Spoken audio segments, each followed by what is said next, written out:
Hello everyone, welcome to Sukaushal. आज से हम हमारे चैनल पर एक नई सीरीज स्टार्ट कर रहे हैं जिसके अंदर हम कवर करेंगे complete syllabus accounting and auditing का। तो अगर आप यूजीसी नेट एग्जाम की प्रिपरेशन कर रहे हैं कॉमर्स सब्जेक्ट से तो आपके लिए ये वीडियो यूजफुल है ही है। और अगर आप किसी और टीचिंग एग्जाम की प्रिपरेशन कर रहे हैं जैसे पीजीटी कॉमर्स या सेट वगैरह, तो भी ये वीडियो आपके लिए यूजफुल है, क्योंकि हम हर एक एग्जाम के पर्सपेक्टिव से जो इंपॉर्टेंट टॉपिक्स या कंसेप्ट हो सकते हैं उनको कवर करेंगे इस सीरीज के अंदर। तो आज जो है हमारी फर्स्ट क्लास है जिसके अंदर हम समझेंगे बेसिक्स ऑफ अकाउंटिंग एंड कुछ इंपॉर्टेंट कंसेप्ट। तो चलिए स्टार्ट करते हैं वीडियो को। फर्स्ट ऑफ ऑल आते हैं हम अकाउंटिंग के ऊपर कि क्या होती है अकाउंटिंग। तो अकाउंटिंग मीन्स होता है जो ट्रांजैक्शंस होते हैं एक बिजनेस के अंदर, जो परचेज और सेल किया जाता है, उन ट्रांजैक्शंस को रिकॉर्ड करना। और फिर उन रिकॉर्ड को इस तरह से क्लासीफाई किया जाता है कि कुछ इंफॉर्मेशन जो है उस ट्रांजैक्शंस के क्लासिफिकेशन से निकले और फिर उस इंफॉर्मेशन को यूज किया जा सके फर्दर डिसीजन मेकिंग के अंदर। तो मेन जो काम है अकाउंटिंग का वो होता है रिकॉर्ड करना ट्रांजैक्शंस को। किस टाइप के ट्रांजैक्शंस? फाइनेंशियल नेचर के ट्रांजैक्शंस, और वो फाइनेंशियल नेचर के ट्रांजैक्शंस जिनको हम मॉनेटरी टर्म में मेजर कर सके, यानी कि मॉनेटरी टर्म में उनको डिफाइन किया जा सके या रिकॉर्ड किया जा सके। तो वो जो ट्रांजैक्शंस हैं उनको रिकॉर्ड करना इज अकाउंटिंग। तो ये जो है एग्जैक्ट डेफिनेशन है AICPA के द्वारा दी गई अकाउंटिंग की। Accounting is the art of recording, classifying, summarising in a significant manner and in terms of money transactions and events which are in a part of at least of financial character and interpreting the result thereof. सबसे पहले जो transactions हैं, monetary transactions हैं, उनको record करना और फिर उनसे रिजल्ट निकालना इज अकाउंटिंग। अब बात करें मीनिंग की, मीनिंग ऑफ अकाउंटिंग। तो मीनिंग तो यही हो गया कि आइडेंटिफाई करना, ट्रांजैक्शंस को मेजर करना एंड फिर उनको रिकॉर्ड करना।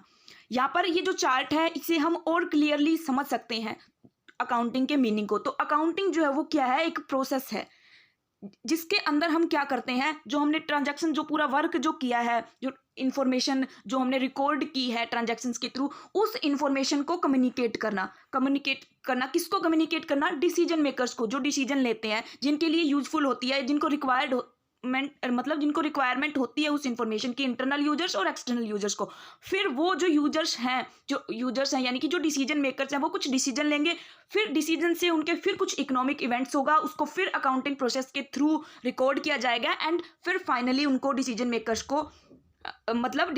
को कम्युनिकेट किया जाएगा। तो ये जो पूरा सर्कल है ये वर्क करता है अकाउंटिंग प्रोसेस के थ्रू। तो अकाउंटिंग जो है वो एक तरह से लिंक है किसके बीच में? डिसीजन मेकर्स के बीच में और जो इकोनॉमिक एक्टिविटीज होती हैं उनके बीच में, यानी कि उनको हेल्प करती है डिसीजन मेकिंग में अकाउंटिंग। अब मेन कैरेक्टरिस्टिक्स जो है वो क्या है अकाउंटिंग की? बिल्कुल सिंपल है। अकाउंटिंग क्या है? एक आर्ट है और एक साइंस है। आर्ट क्यों है? क्योंकि काफ़ी सारा जो वर्क है वो मैनुअली होता है, तो एक पर्सन जो है वो अपनी क्रिएटिविटी को यूज कर सकता है अकाउंटिंग करते टाइम। एंड ये साइंस भी है क्योंकि कुछ एग्जैक्ट प्रिंसिपल्स होते हैं इसके, उनके थ्रू ही जो पूरा सिस्टम है या पूरा जो सिस्टम है अकाउंटिंग का वो होता है। तो इसलिए ये साइंस भी है। कुछ रूल्स रेगुलेशंस होते हैं प्रॉपर एक मैनर में, मतलब एक प्रॉपर स्ट्रक्चर के थ्रू जो ये पूरी प्रोसेस है वो वर्क करती है कि कैसे सबसे पहले हमें ट्रांजैक्शन जर्नल एंट्रीज करनी है, फिर उनको लेजर अकाउंट्स में कन्वर्ट करना है एंड फाइनली ट्रायल बैलेंस, फिर फाइनल अकाउंट्स। तो एक मतलब प्रोसेस फॉर्मेट और कुछ कंसेप्ट्स और कुछ एक तरह से पॉलिसीज टाइप चीज़ें जो हैं वो यूज की जाती हैं, जो एग्जैक्ट हैं उनको उन्हीं फॉर्म में यूज किया जाता है। तो इसलिए ये साइंस भी है।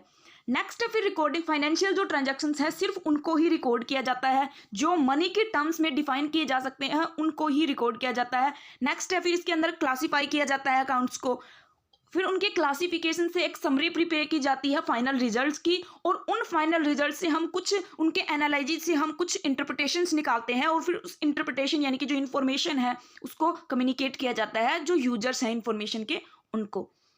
तो ये जो है आपके सामने है अकाउंटिंग साइकिल। अकाउंटिंग साइकिल में क्या होता है? सबसे पहले कोई ट्रांजैक्शन होगा, उस ट्रांजैक्शन की फिर जर्नल एंट्री की जाएगी, जर्नल के बाद फिर उसको लेजर अकाउंट में डाला जाएगा, फिर लेजर अकाउंट्स के सारे बैलेंसेस जो लेजर हैं उनके बैलेंसेस से ट्रायल बैलेंस प्रिपेयर किया जाएगा।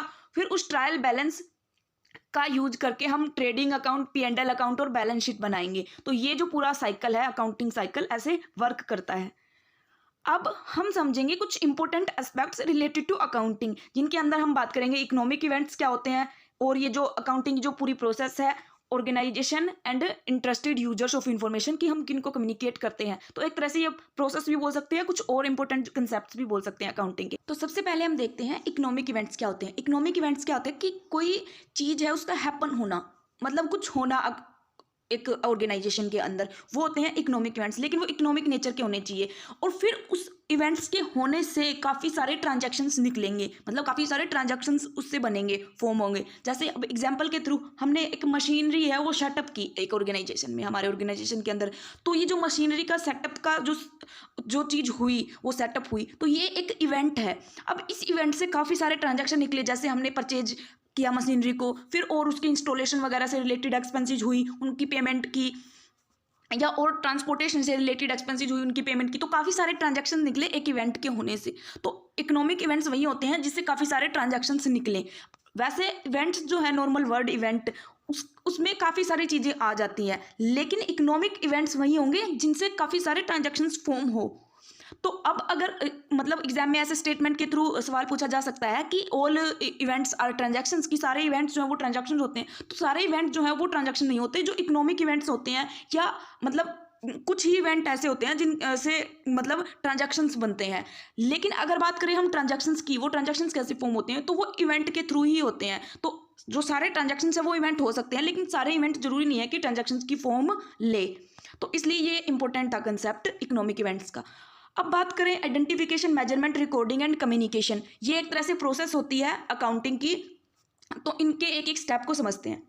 सबसे पहले होता है आइडेंटिफिकेशन। आइडेंटिफिकेशन के अंदर हम क्या करेंगे, जो भी ट्रांजैक्शंस हुए हैं, इकोनॉमिक इवेंट हुआ, उससे फिर ट्रांजैक्शंस हुए, उन ट्रांजैक्शंस को आइडेंटिफाई करेंगे। कौन से, जिनको हम रिकॉर्ड कर सकते हैं, जो फाइनेंशियल नेचर के हैं और जिनको मॉनेटरी टर्म में मेजर किया जा सकता है। उनको आइडेंटिफाई करने के बाद उनको एग्जैक्ट मेजरमेंट करेंगे कि क्या चीज़ हुई है, कितने रुपए में कोई पर्टिकुलर ट्रांजैक्शन है वो हुआ है, तो उसकी मेजरमेंट करेंगे। फिर मेजरमेंट के बाद हम उनको रिकॉर्ड करेंगे हमारी बुक्स ऑफ अकाउंट में, जो फाइनेंशियल नेचर के ट्रांजैक्शन है उनको रिकॉर्ड करेंगे। और फिर रिकॉर्डिंग से उनको क्लासीफाई करके और उनका एनालिसिस करके जो इन्फॉर्मेशन निकलेगी उसको हम कम्युनिकेट करेंगे। तो जो इकोनॉमिक इवेंट्स हमने आइडेंटिफाई किए पहले, फिर उनको मेजर किया, फिर उनको रिकॉर्ड किया, ताकि कोई इन्फॉर्मेशन जो है इंपॉर्टेंट इन्फॉर्मेशन जनरेट हो सके और फिर वो इन्फॉर्मेशन मैनेजमेंट को काम आ सके, या और भी जो यूजर्स हैं इन्फॉर्मेशन के उनको काम आ सके, फिर हम उसको कम्युनिकेट करेंगे।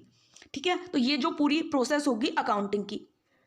नेक्स्ट जो इंपॉर्टेंट एस्पेक्ट है अकाउंटिंग का, वो क्या है, ऑर्गेनाइजेशन। अब ये ऑर्गेनाइजेशन क्या होता है, ऑर्गेनाइजेशन होता है एक बिजनेस एंटरप्राइज जो प्रॉफिट पर्पज के लिए भी हो सकता है, या नॉट है, या फिर नॉट फॉर प्रॉफिट पर्पज के लिए भी हो सकता है। तो ऑर्गेनाइजेशन, सबका मीनिंग पता होता है। ऑर्गेनाइजेशन कोई सोल प्रोप्राइटरशिप भी हो सकता है, पार्टनरशिप फॉर्म भी हो सकता है, कोई कंपनी हो सकती है, लोकल अथॉरिटी हो सकती है, या म्यूनिसिपल कॉरपोरेशन भी हो सकते हैं। अब बात करें इंटरेस्टेड यूजर्स ऑफ इंफॉर्मेशन की, कौन यूजर्स यूज़ करेंगे इन्फॉर्मेशन को, जो हम अकाउंटिंग का ये पूरा इतनी लंबी प्रोसेस कर रहे हैं, उनको रिकॉर्ड कर रहे हैं कुछ, फिर उनको क्लासीफाई कर रहे हैं, एनालाइज कर रहे हैं, तो वो जो इन्फॉर्मेशन हम बना रहे हैं उसको कौन यूज़ करेंगे। मेनली इंटरनल यूजर्स और एक्सटर्नल यूजर्स, टू टाइप्स के यूजर्स होते हैं। इंटरनल यूजर्स कौन, जो एक कंपनी के अंदर है यूजर्स, जिनको मतलब डिसीजन मेकिंग के लिए इंफॉर्मेशन की रिक्वायरमेंट होती है, जैसे chief executives, financial officer, vice president, business unit managers, plant manager, store manager, line supervisor, या अलग अलग डिपार्टमेंट के मैनेजर्स, सबको रिक्वायरमेंट हो सकती है इंफॉर्मेशन की। तो इंटरनल यूजर्स हो गए। एक्सटर्नल यूजर्स, कई एक्सटर्नल पार्टीज भी इंटरेस्टेड होती हैं अकाउंटिंग इन्फॉर्मेशन में, जैसे जो इन्वेस्टर्स हैं वो है तो आउटसाइडर ही, लेकिन वो एक बिजनेस की कंडीशंस कैसी है, उसकी क्या फाइनेंशियल कंडीशन है, ये सब चीज़ चेक करेंगे। कहाँ से करेंगे, अकाउंटिंग इन्फॉर्मेशन से। तो वो जो इन्वेस्टर्स हैं वो भी इंटरेस्टेड हो सकते हैं, वो भी यूज़ कर सकते हैं इन्फॉर्मेशन को। क्रेडिटर्स हैं वो भी कर सकते हैं। अब बात करें next qualitative characteristics accounting information की, कि जो हम अकाउंटिंग इन्फॉर्मेशन दे रहे हैं उसकी क्या क्वालिटेटिव कैरेक्टरिस्टिक्स होनी चाहिए, क्या क्वालिटी होनी चाहिए उसकी। ठीक है, मेन जो क्वालिटीज़ है एक अकाउंटिंग मतलब जो अकाउंटिंग इन्फॉर्मेशन है उसकी होनी चाहिए, वो है 4: रिलायबिलिटी, रेलेवेंस, अंडरस्टैंडेबिलिटी और कंपेरेबिलिटी। अब ये क्या क्या होती है इनको समझते हैं। फर्स्ट ऑफ ऑल है रिलायबिलिटी, कि जो इन्फॉर्मेशन हम दे रहे हैं, जो अकाउंटिंग इन्फॉर्मेशन हम प्रिपेयर कर रहे हैं, वो रिलायबल होनी चाहिए। रिलायबल मीन्स कि उस पर ट्रस्ट किया जा सके, उस पर रिलाई किया जा सके। अब रिलाई हम किस इन्फॉर्मेशन पे करेंगे, जो एक्यूरेट होगी, जो सही होगी। तो रिलायबिलिटी का मतलब है कि जो इन्फॉर्मेशन जो हम दे रहे हैं, जो अकाउंटिंग इन्फॉर्मेशन है वो एक्यूरेट होनी चाहिए, बिल्कुल सही होनी चाहिए, जिसपे रिलाई किया जा सके, जिस पे ट्रस्ट किया जा सके। तो अगर जो ट्रांजैक्शंस हैं वो अच्छे से मेजर किए गए हैं, अच्छे से उनको डिस्प्ले किया गया है, पूरा जो वर्क है अकाउंटिंग का वो अच्छे से किया गया है, तो वो इन्फॉर्मेशन रिलायबल होगी।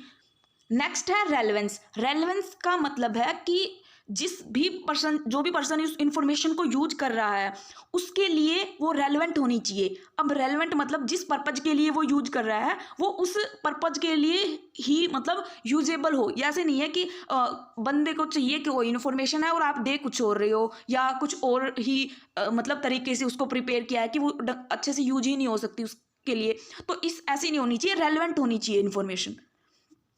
नेक्स्ट जो करेक्टरिस्टिक्स है वो है अंडरस्टैंडेबिलिटी। अंडरस्टैंडेबिलिटी का मतलब है कि जो भी पर्सन, जो भी डिसीजन मेकर उस इन्फॉर्मेशन को यूज कर रहा है उसको वो समझ आए।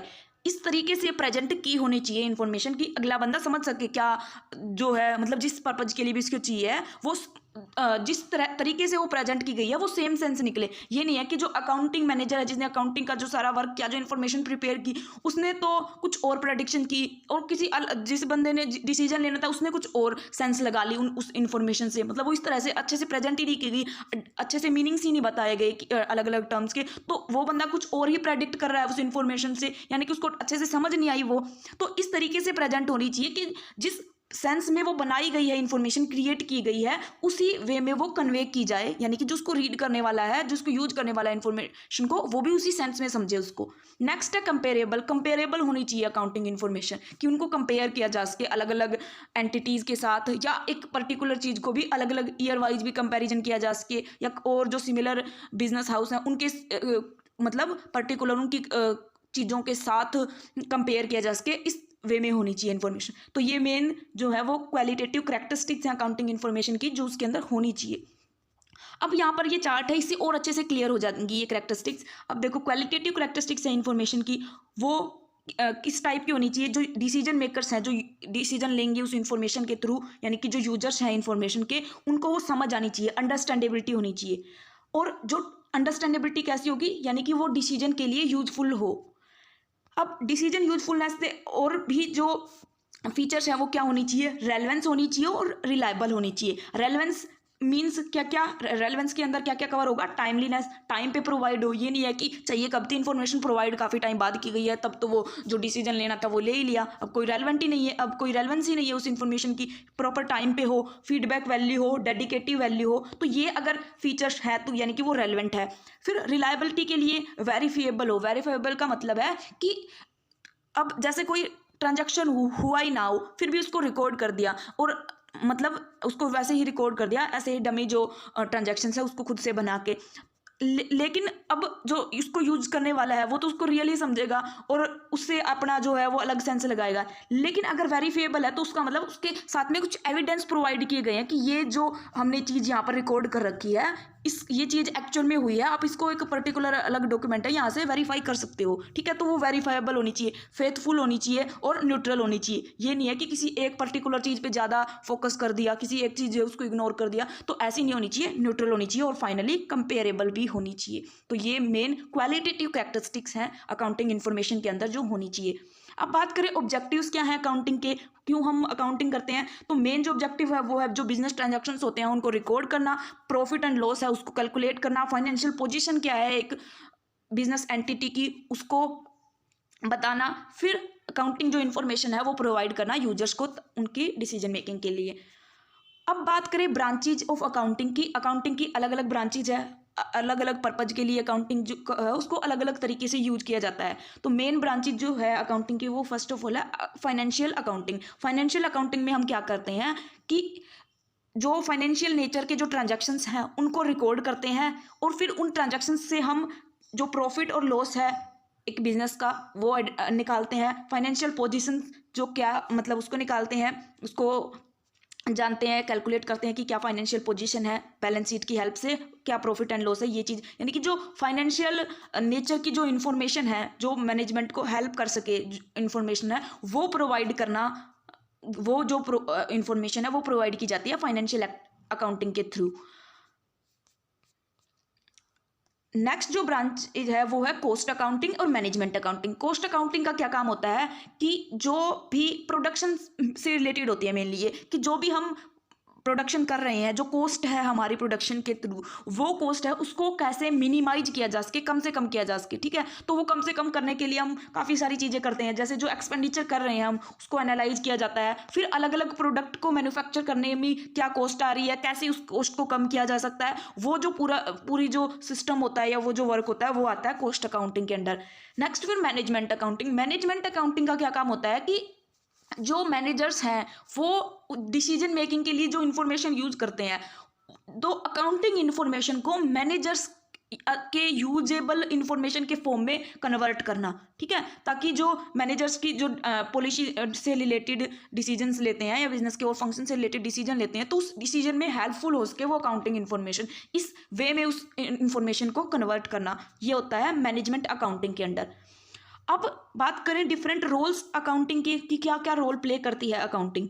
तो सबसे पहले तो ये लैंग्वेज है बिजनेस की, क्योंकि अब जो बिजनेस के अंदर क्या चीज़ें हो रही है वो अगर हमें किसी आउटसाइडर को बताना है तो वो कैसे बताएंगे, अकाउंटिंग के थ्रू ही बताएंगे। तो अकाउंटिंग एक तरह से as a language role play करती है एक बिजनेस के लिए। नेक्स्ट है फिर एज ए हिस्टोरिकल रिकॉर्ड। यहाँ पर जो फाइनेंशियल ट्रांजैक्शंस, हिस्टोरिकल मतलब जो पहले पास्ट में जो ट्रांजैक्शंस हुए हैं उनको क्रोनोलॉजिकल ऑर्डर के अंदर रिकॉर्ड किया जाता है, तो एक तरह से हिस्टोरिकल रिकॉर्ड है एक बिजनेस का। नेक्स्ट है फिर as a current economic reality. अब किसी बिजनेस एंटिटी की क्या इकोनॉमिक कंडीशन है या सिचुएशन है वो हमें कैसे पता चलती है, वो हमें अकाउंटिंग के थ्रू ही पता चलती है। तो एक करंट में जो इकोनॉमिक रियलिटी है वो बताती है अकाउंटिंग। नेक्स्ट है फिर एक इन्फॉर्मेशन सिस्टम है, इन्फॉर्मेशन तो देती है अलग अलग पार्टीज़ को, इंटरनल और एक्सटर्नल यूजर्स को। और एज ए कमोडिटी भी है। कमोडिटी कैसे, क्योंकि जो इन्फॉर्मेशन है जो उसको एक एज ए सर्विस ट्रीट किया जाता है किनके लिए, जो अकाउंटिंग मैनेजर है जो अकाउंटिंग इन्फॉर्मेशन प्रोवाइड करता है वो एक तरह से सर्विस ट्रीट की जाती है। तो सर्विस है तो एक तरह से एक प्रोडक्ट की फॉर्म में है, यानी कि एक कमोडिटी की तरह हम उसको बोल सकते हैं, क्योंकि वो अब किसी की डिमांड है, जो जिसको इन्फॉर्मेशन चाहिए उनकी डिमांड है इन्फॉर्मेशन, उस डिमांड को सेटिस्फाई कर रही है, तो एज ए कमोडिटी भी रोल प्ले करती है अकाउंटिंग। अब बात करें मेन बुक कीपिंग, अकाउंटिंग और अकाउंटेंसी, इनमें क्या डिफरेंसेस होते हैं, ये क्या होती है। तो सबसे पहले बात करें बुक कीपिंग। बुक कीपिंग क्या होती है कि मेन जो ट्रांजैक्शंस हुए हैं बिजनेस के अंदर उनको रिकॉर्ड करना, जस्ट रिकॉर्डिंग तक लिमिटेड होती है ये। तो book keeping is an art of recording business dealings in a set of books. तो इसके अंदर मेनली जो क्या क्या चीज़ें इंक्लूड होती है, सबसे पहले जो फाइनेंशियल ट्रांजैक्शंस हुए हैं उनको आइडेंटिफाई किया जाता है, फिर उनको मॉनेटरी टर्म में मेजर किया जाता है, और फिर उनको उनकी जर्नल एंट्रीज की जाती है। जर्नल एंट्री के बाद उसको लेजर में पोस्ट किया जाता है, और फिर फाइनली ट्रायल बैलेंस। ये जो ट्रायल बैलेंस प्रिपेयर करने तक का वर्क है ये आता है बुक कीपिंग के अंदर। फिर बुक कीपिंग का जो वर्क है वो खत्म हो जाता है, फिर स्टार्ट होती है अकाउंटिंग। अकाउंटिंग के अंदर क्या क्या वर्क आएगा, जो भी ट्रायल बैलेंस बनाया है बुक कीपिंग के अंदर उस ट्रायल बैलेंस की हेल्प से P&L अकाउंट और बैलेंस शीट प्रिपेयर की जाती है। फिर P&L और बैलेंस शीट से हम कुछ रिजल्ट्स निकालते हैं, कुछ इन्फॉर्मेशन निकालते हैं, उनका एनालिसिस करते हैं, और एक समराइज्ड जो रिपोर्ट है या रिजल्ट है उसको फॉर्म करते हैं, और उस रिजल्ट को फिर आगे फर्दर जो अकाउंटिंग इन्फॉर्मेशन के यूजर्स हैं उनको कम्युनिकेट करते हैं। तो यहाँ से P&L को और बैलेंस शीट बनाने से लेके वो जो इन्फॉर्मेशन है उसको कम्युनिकेट करने तक का जो वर्क है वो अकाउंटिंग के अंदर आता है। फिर आती है अकाउंटेंसी। अकाउंटेंसी क्या होता है, अकाउंटेंसी के अंदर जो भी अकाउंटिंग और बुक कीपिंग का जो काम है वो काम कैसे करना है, वो कैसे वर्क होगा, उस वर्क से रिलेटेड जो पूरी प्रोसेस है और इस टेक्निक्स या प्रिंसिपल्स का यूज करना है हमें इन बुक कीपिंग और अकाउंटिंग के दौरान, वो जो चीज़ें हैं वो मेंशन होती है अकाउंटेंसी के अंदर। तो एक तरह से अकाउंटेंसी एक सिस्टमेटिक यानी कि एक बॉडी ऑफ नॉलेज है जो डिफाइन करती है कि कैसे अकाउंटिंग और बुक कीपिंग का जो वर्क है वो होगा, कैसे बुक्स जो है वो प्रिपेयर की जाएंगी। अब बात करें डिफरेंस और डिटेल में बुक कीपिंग और अकाउंटिंग के बीच में, तो स्कोप की बात करें सबसे पहले, जो बुक कीपिंग है उसका जो स्कोप है वो कहाँ तक लिमिटेड है, उसके अंदर जो ट्रांजैक्शंस हैं उनको आइडेंटिफाई किया जाता है और बेसिकली बस रिकॉर्ड किया जाता है उनको स्टार्टिंग में। फिर उसके बाद जो अकाउंटिंग है वो बुक कीपिंग के आगे का जो वर्क है वो उसको एक तरह से समराइज्ड फॉर्म में इस वे में प्रिपेयर करती है, ये जो बुक कीपिंग वाली जो ट्रांजैक्शंस है या जो इन्फॉर्मेशन है उसको, कि वो यूजफुल हो सके जो यूजर्स हैं उनके लिए। स्टेजेस की बात करें तो जो बुक कीपिंग है वो प्राइमरी स्टेज है और अकाउंटिंग है वो सेकेंडरी स्टेज है। ऑब्जेक्टिव, इसका मेन जो ऑब्जेक्टिव है वो है सिस्टमेटिक रिकॉर्ड है उसको मेंटेन करना, लेकिन अकाउंटिंग का जो ऑब्जेक्टिव है वो है नेट रिजल्ट्स निकालना ताकि वो यूजफुल हो सके। फिर नेचर ये जो बुक कीपिंग वाला जो वर्क है वो रूटीन और क्लैरिकल नेचर है, लेकिन अकाउंटिंग के अंदर हम कुछ एनालिसिस करते हैं तो वो एनालिटिकल नेचर का है। नेक्स्ट है फिर बुक कीपिंग जो है उसको परफॉर्म करता है जूनियर स्टाफ, और अकाउंटिंग जो फंक्शन है उसको परफॉर्म किया जाता है सीनियर स्टाफ के थ्रू। लेवल ऑफ नॉलेज की बात करें तो बुक कीपिंग में लिमिटेड नॉलेज की रिक्वायरमेंट होती है, लेकिन अकाउंटिंग में हायर लेवल ऑफ नॉलेज की रिक्वायरमेंट होती है। और एनालिटिकल स्किल की हमने बात करी ली, बुक कीपिंग में कोई एनालिटिकल स्किल की रिक्वायरमेंट नहीं होती क्योंकि सिर्फ रिकॉर्ड करना होता है ट्रांजेक्शन को, लेकिन अकाउंटिंग के अंदर एनालिटिकल जो स्किल है वो रिक्वायर्ड होती है। अब बात करें डिफरेंस बिटवीन अकाउंटिंग और अकाउंटेंसी। अकाउंटिंग और अकाउंटेंसी में क्या डिफरेंस होता है? तो जो अकाउंटिंग है उसका मेन काम है ट्रांजैक्शंस को अच्छे से क्लासीफाई करना और उनसे कुछ रिजल्ट निकालना, उनको समराइज करना। लेकिन जो अकाउंटेंसी है वो एक बॉडी ऑफ नॉलेज है जिसके अंदर बताए गए हैं रूल्स और प्रिंसिपल कि कैसे हम ट्रांजैक्शंस को रिकॉर्ड करेंगे और समराइज करेंगे। स्कोप जो है वो अकाउंटिंग का नैरो है इन कंपैरिजन टू अकाउंटेंसी, लेकिन अकाउंटेंसी के अंदर का जो स्कोप है वो वाइडर है क्योंकि इसके अंदर बुक कीपिंग और अकाउंटिंग दोनों का जो प्रोसेस है या जो रूल्स रेगुलेशंस हैं वो मेंशन होते हैं। रिलेशन ये डिपेंड करती है बुक कीपिंग पे, अकाउंटिंग, लेकिन अकाउंटेंसी किस पे डिपेंड करती है? दोनों पे, बुक कीपिंग पे भी और अकाउंटिंग पे भी। फंक्शन, मेन फंक्शन इसका यही है, नेट रिजल्ट निकालना, फाइनेंशियल पोजीशन निकालना एक बिजनेस की और फिर उसको कम्युनिकेट करना। अकाउंटेंसी का क्या वर्क है? डिसीजन मेकिंग में हेल्पफुल होती है ये। अब बात करें लिमिटेशंस, अकाउंटिंग की क्या लिमिटेशन है? ये फर्स्ट जो लिमिटेशन है वो है influenced by personal judgement. Personal judgement से इन्फ्लुएंस्ड होती है अकाउंटिंग, क्योंकि यहाँ पर एक अकाउंटेंट जो है वो अपनी जजमेंट्स का यूज करता है काफ़ी बार। जैसे अब डेप्रिसिएशन है, डेप्रिसिएशन का कौन सा मेथड यूज किया जाएगा, ये जो है इसके अंदर अपनी खुद की जजमेंट यूज करता है। कितने बैड डेट्स है वो मेजर किए जाएंगे, तो काफ़ी सारी पर्सनल जजमेंट इंक्लूड होती है। तो इस वजह से मतलब एक लिमिटेशन क्रिएट करती है ये अकाउंटिंग की। नेक्स्ट है फिर based on accounting concept and conventions. जो अकाउंटिंग है वो कंसेप्ट और कन्वेंशंस पे बेस्ड है, तो ये जो कंसेप्ट और कन्वेंशन है ये आपस में इनके अंदर काफ़ी सारी मतलब लिमिटेशंस हैं इन कंसेप्ट और कन्वेंशन के अंदर भी, क्योंकि ये बोला जाता है कि जो एग्जैक्ट प्रॉफिट है वो बिजनेस का तभी पता चलेगा जब एक बिजनेस बंद हो जाएगा। तो लेकिन ये भी बात है कि अकाउंटिंग साइकिल की भी बात की जाती है कि एक साल के अंदर ही हमें बताना होता है कितना प्रॉफिट हुआ, कितना लॉस हुआ, मतलब क्या फाइनेंशियल पोजीशन है। तो इस तरह से आपस में जो है ये जो कंसेप्ट है एक कुछ बात बोलता है और एक अलग बात बोलता है, तो इस वजह से भी लिमिटेशन क्रिएट होती है अकाउंटिंग के अंदर। नेक्स्ट है इनकम्प्लीट इन्फॉर्मेशन। इन्फॉर्मेशन जो है वो अकाउंटिंग के अंदर कंप्लीट नहीं होती क्योंकि सिर्फ फाइनेंशियल नेचर के ट्रांजैक्शंस ही रिकॉर्ड किए जाते हैं, तो इस वजह से कंप्लीट जो एग्जैक्ट जो इन्फॉर्मेशन है वो नहीं प्रोवाइड करता अकाउंटिंग। नेक्स्ट है omission of qualitative information. Qualitative information ये हमने बात करी ली कि क्वालिटेटिव इन्फॉर्मेशन को तो रिकॉर्ड ही नहीं किया जाता, सिर्फ जो मॉनेटरी ट्रांजैक्शंस हैं जिनको मनी की फॉर्म में मेजर किया जा सकता है उन ट्रांजैक्शंस को ही कंसीडर किया जाता है। फिर हिस्टोरिकल कॉस्ट पे बेस्ड होती है। हम जब कोई एसेट परचेज करते हैं तो वो उस टाइम पे, जिस टाइम पे वो परचेज की उस टाइम पे जो उसका प्राइस है हम बुक्स में वो रिकॉर्ड करते हैं, लेकिन मार्केट में क्या है प्राइस जो है वो चेंज होता रहता है, तो हम हिस्टोरिकल जो कॉस्ट है उसके बेसिस पे ही उनकी वैल्यू कंसीडर करते रहते हैं, तो ये भी एक लिमिटेशन क्रिएट करता है। नेक्स्ट है अफेक्टेड बाय विंडो ड्रेसिंग। क्योंकि अब क्या होता है विंडो ड्रेसिंग की एग्जैक्ट ना जैसी चीज़ें हैं वैसी ना दिखा के अकाउंटिंग के अंदर क्या दिखाया जाता है, इस तरह से जो इन्फॉर्मेशन है उसको दिखाया जाता है कि एक फेवरेबल पोजीशन क्रिएट हो एक बिजनेस की, तो विंडो ड्रेसिंग की वजह से भी लिमिटेशन क्रिएट होती है, सही जो इन्फॉर्मेशन है वो नहीं मिल पाती अकाउंटिंग के थ्रू। अब कुछ बेसिक टर्म्स अकाउंटिंग से रिलेटेड समझते हैं, इंपॉर्टेंट हो जाती है। वैसे हमने ये चीज़ें पढ़ी हुई होती हैं लेकिन फिर अभी मतलब काफ़ी टाइम हो गया होता है, 11th की चीज़ें है ये, 11th में पढ़ी हुई होती है। जो बेसिक टर्म्स होती है अकाउंटिंग से रिलेटेड क्या क्या होती हैं देखते हैं।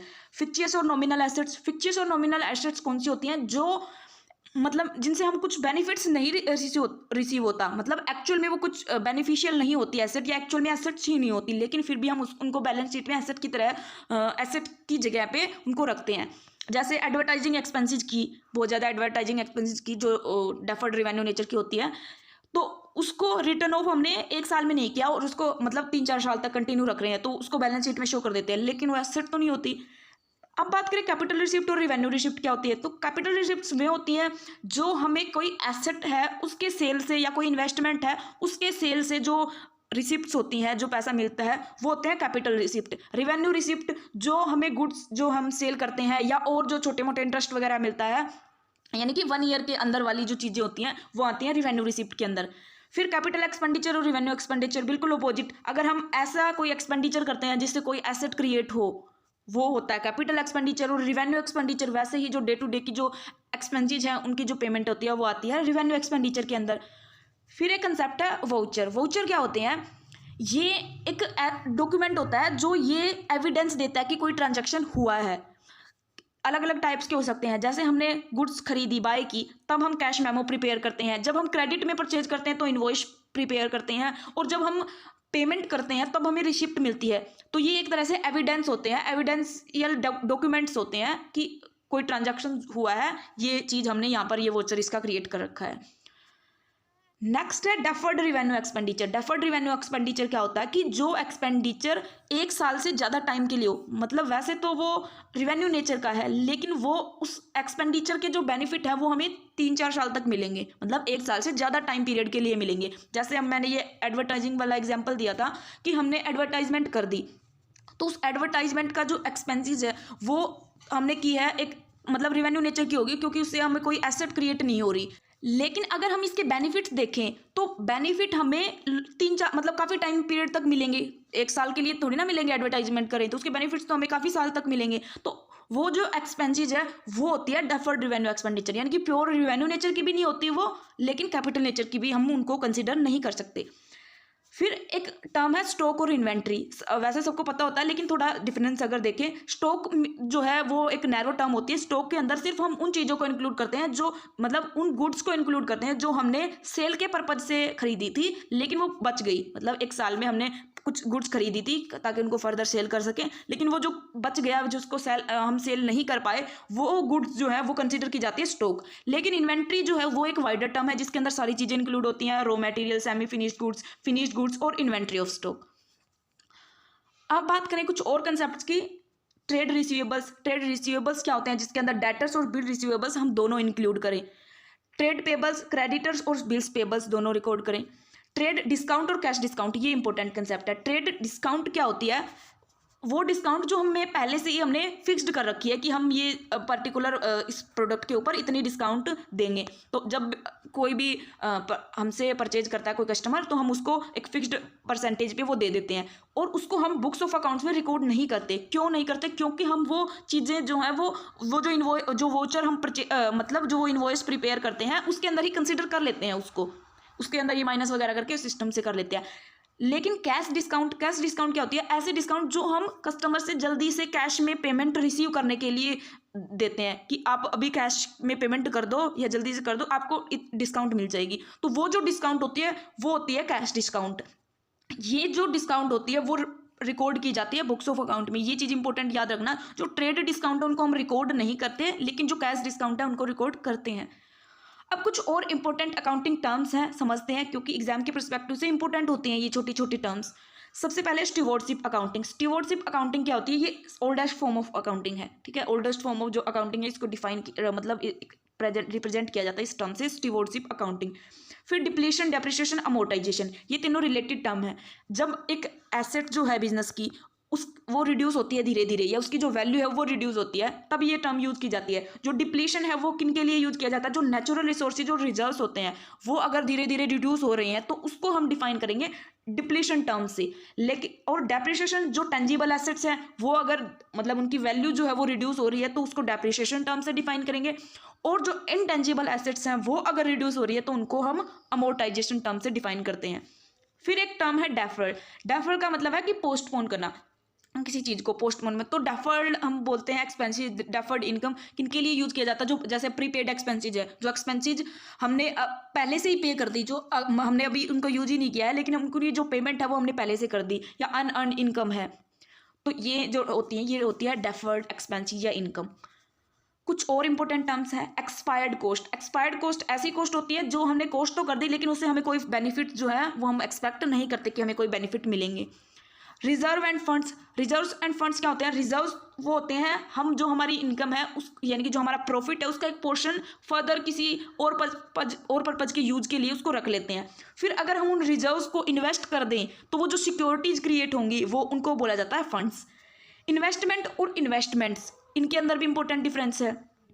जो इन्वेस्टमेंट है वो क्या होती है? इसके अंदर हम जो एक्सपेंडिचर करते हैं एसेट्स के ऊपर, इंटरेस्ट या इनकम या प्रॉफिट्स अर्न करने के लिए, यानी कि एक तरह से ये एक्टिविटी की तरह होती है। इन्वेस्टमेंट, हम कहीं इन्वेस्ट कर रहे हैं इंटरेस्ट या इनकम या प्रॉफिट पर्पज से, वो एक्सपेंडिचर जो हम करते हैं उसको बोला जाता है इन्वेस्टमेंट। लेकिन इन्वेस्टमेंट्स वो होती है जो सिक्योरिटीज या जो शेयर्स हमने परचेज कर रखे हैं ऑपरेशनल पर्पज से नहीं, यानी कि जो मतलब इस इन्हीं पर्पज के लिए, यानी कि इन्वेस्टमेंट तो होगी एक एक्टिविटी हम कर रहे हैं, इन्वेस्टमेंट कर रहे हैं भाई, एक्सपेंडिचर कर रहे हैं, और इन्वेस्टमेंट्स जो हमारी एसेट्स क्रिएट होगी, जो एसेट्स हैं वो होती है इन्वेस्टमेंट्स, यानी कि जो सिक्योरिटीज या शेयर्स या इमूवेबल प्रॉपर्टीज हम ओन करते हैं वो इन्वेस्टमेंट्स, उनको इन्वेस्टमेंट्स टर्म से डिफाइन किया जाता है।